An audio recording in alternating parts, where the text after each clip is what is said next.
Do you ever catch yourself as you're going through your day pondering whether there is something greater you could be doing with your time?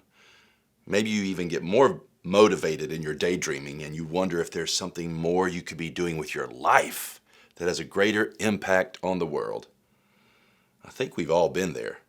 Even if we don't admit we're having those types of grandiose daydreams, the world is telling us that we should be doing something revolutionary or epic, something that will go viral and possibly change the world, or at least a small part of it. And if not, then what kind of boring, nondescript life are you living?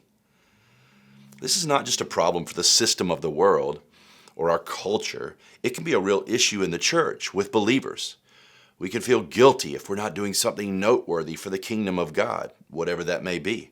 We can get bored too easily if the church isn't meeting our need to be constantly doing something that feels like we are changing the world.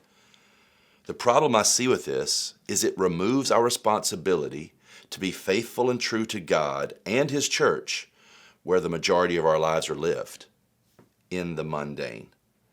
Being faithful in the small things is where we will spend the bulk of our time and lives. Being faithful to God in all things is the greatest, most grand way that we can actually live.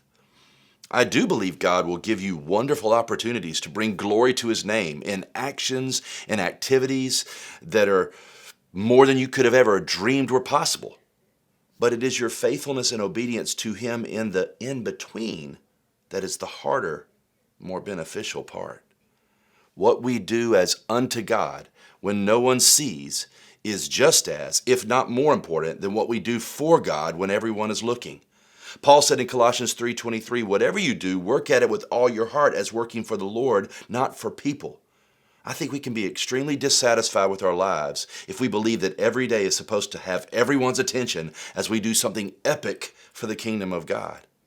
Instead, we should be content with the bulk of our time being seen by very few people as we give our full attention to God alone.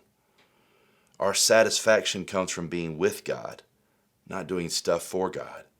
The greater satisfaction is being faithful and true in the in-between. In between what, you may ask?